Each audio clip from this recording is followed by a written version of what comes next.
თბილისის სააპელაციო სასამართლოში გიორგი ბაჩიაშვილის სასამართლო პროცესი მიმდინარეობს. საქმე ეხება დიდი ოდენობით კრიპტოვალუტის მითვისებას. ბაჩიაშვილმა პირველი ინსტანციის გამამტყუნებელი განაჩენი მეორე ინსტანციაში გაასაჩივრა. სააპელაციო სასამართლოს ხდომის დეტალებით მარიამ ქართველიშვილი გვერდება პირდაპირ ეთერში. გიორგი ბაჩიაშვილის სააპელაციო საჩივარს განიხილავს სამი მოსამართლისგან შემდგარი კოლეგია. ბაჩიაშვილის სააპელაციო სასამართლოს სთხოვს გააუქმონ პირველ ინსტანციაში მიღებული გამამტყუნებელი განაჩენი. ვიდრე მხარეები შესავალ სიტყვას ითხოვდნენ, დაცვის მხარემ მოითხოვა, რომ ბაჩიაშვილს დაკითხვის უფლება მიეცათ. მოპყრობელმა იცის, რომ პირველ ინსტანციაში საბოლოო გადაწყვეტილების გამოცხადებამდე რამდენიმე დღით ადრე გიორგი ბაჩიაშვილი ქვეყნიდან საბარგოლით გაიქცა. მოსამართლეთა კოლეგიამ ბაჩიაშვილს ჩვენების მიცემის და დაკითხვის უფლება მისცა.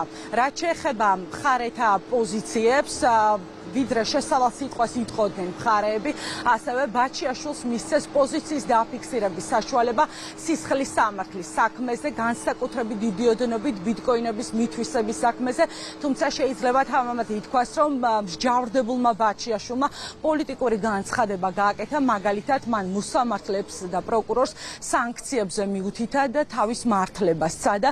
არგუმენტად კი მოიშველია არასამთავრობო ორგანიზაციების მიერ გამოქვეყნებული განცხადებები და მისი შეფასებით დასკვნები, სადაც ახალგაზრდა იურისტთა ასოციაცია, მათ შორის გამჭვირვალობა საქართველოს, ამბობენ, რომ ბაჩიაშვილი არის უდანაშაულო. ეს იყო ის არგუმენტი, რომლითაც ბაჩიაშვილმა თქვა, რომ ის არის უდანაშაულო. მე პირადად ნული მაქვს მთელი საქართველოს ბაჩიაშვილების სისტემის დოგმა. არც ერთი დედამიწის შეგვიძლია შემოწინააღმდეთ ამ საკითხში არ არის. დაასანქცირეს ყველა ამის ორივე უფროსი, ამ ბატონის ორივე უფროსი დაასანქცირეს. ამ სასამართლოს ხელმძღვანელები და ყველა უბრალოდ თუ არ დაასანქცირეს, თუ გლობალურობის პარტია ეკუთვნის ყველას. არაერთმა საერთაშორისო დამკვირვებელმა, არაერთმა საერთაშორისო იურისტმა, რომელმაც მათ შორის ამერიკოსიც აღმოადგინა. პირდაპირ თქვა, რომ ამ საქმის სამართალთან არაფერი არ ქონია და თქვენ თუ ჩახედილი და პირდაპირ მტკიცებულება არც ერთი არ არის. საქმის პროკურორი მიხეილ სადრაძე ამბობს, რომ მსჯავრდებული ბაჩიაშვილი პოლიტიკით მას შემდეგ დაინტერესდა, როდესაც საგამოძიებო უწყებას კონკრეტულ კითხვებზე პასუხების მოთხოვნა დასჭირდა. მიხეილ სადრაძე ამბობს, რომ საქმეში, განსაკუთრებით დიდი ოდენობით ბიტკოინების მითვისების საქმეში არის არაერთი პირდაპირ მტკიცებულება, მათ შორის თავად ბაჩიაშვილის აღიარება. საუბარია ბაჩიაშვილის პირად მიმოწერებზე, სადაც ის ცალსახად ამბობს, რომ 6.5 მილიონიდან მისი წილი არის 1.5 მილიონი, ხოლო 5 მილიონი ეკუთვნის ინვესტორს, ანუ ბიძინა ივანიშვილს. ახლა ბრალდების მხარე მეორე ინსტანციაში ელოდება გამამტყუნებელ განაჩენს გიორგი ბაჩიაშვილის მიმართ.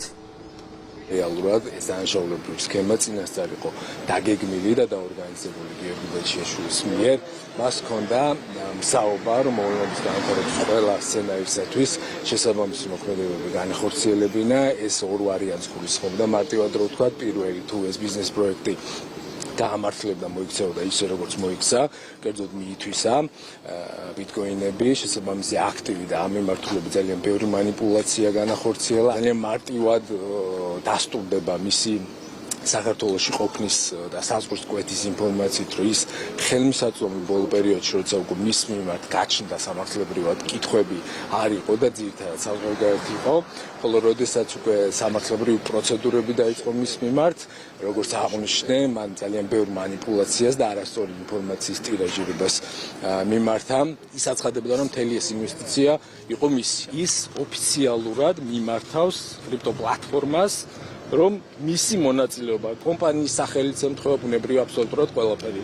იყო მხოლოდ და მხოლოდ 1.5 მილიონი დაფინანსა პლუს პროცენტი.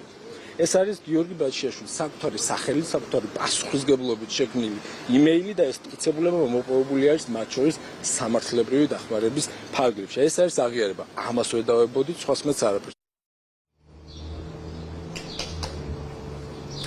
საქალაქო სასამართლომ გიორგი ბაჩიაშვილს 9,000 ბიტკოინის გადახდა დააკისრა ბიძინა ივანიშვილისთვის, რომელიც 861 მილიონი დოლარს შეადგენს. სააპელაციო სასამართლოში კი ბაჩიაშვილის სარჩელის განხელვა ამ წუთებშიც გრძელდება. სავარაუდოდ სწორედ ამ წუთებში სასამართლოს ხდომაზე მსჯავრდებულ ბაჩიაშვილს კითხავენ. მადლობა მარიამ ქართველიშვილი საუბრობდა ქრონიკის პირდაპირ ეთერში.